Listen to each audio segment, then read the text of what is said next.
Bonjour, je m'appelle Frédéric, j'ai 35 ans, j'habite à Saint-Ouen et je souffre du syndrome d'Ehlers-Danlos. Alors, racontez-moi votre mésaventure au Gaumont le jeudi 23 août.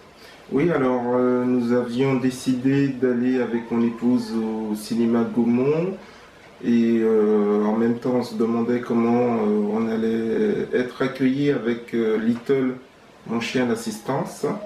Il y a eu un employé qui nous a clairement dit que les chiens ne sont pas acceptés.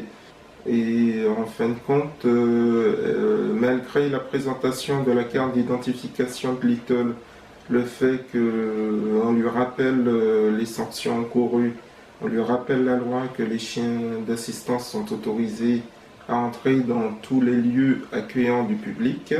Et Finalement, elle vous laisse entrer sous condition. voilà, elle nous laisse entrer sous condition, mais elle précise bien que c'est exceptionnellement qu'elle nous laisse entrer et aujourd'hui seulement.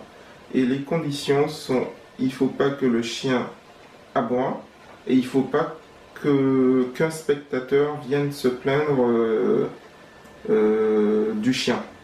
Et si une de ces deux conditions n'est pas respectée, elle précise bien qu'elle nous met dehors et sans remboursement des tickets d'entrée. Alors, expliquez-moi en quoi votre chien Little est indispensable au quotidien. Alors, il est très indispensable au quotidien, dans le sens où moi, avec mon handicap, ça m'arrive souvent de laisser tomber des choses à terre. Et en fait, c'est là où il intervient, il récupère à terre pour moi, me le tend. Il ouvre des portes pour moi, il allume la lumière, il m'aide à enlever, par exemple, une fois qu'on est sorti et on rentre, il m'aide à retirer ma veste, à retirer mes chaussettes, les chaussures.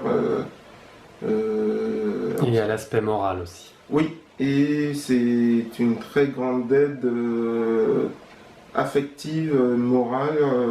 Le simple fait de savoir qu'il est là, y compris, par exemple aussi, il sait détecter quand je suis en pic de douleur.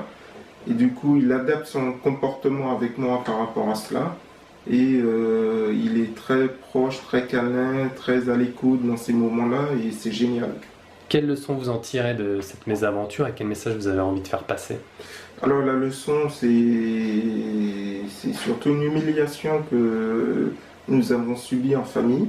Et moi, ce que je voudrais, c'est que cette ignorance ne soit plus une ignorance, mais que tout le monde sache que les chiens d'assistance pour personnes handicapées, les chiens, au même titre que les chiens guides d'aveugle qui ont les mêmes soucis que nous, que nos chiens sont acceptés partout, dans tous les lieux qui accueillent du public, et que j'ai envie de dire que malheureusement, chez certaines personnes, tant qu'elles ne seront pas confrontées par leur handicap, elles vont pas changer, mais moi j'ai envie justement de leur faire changer de mentalité malgré tout.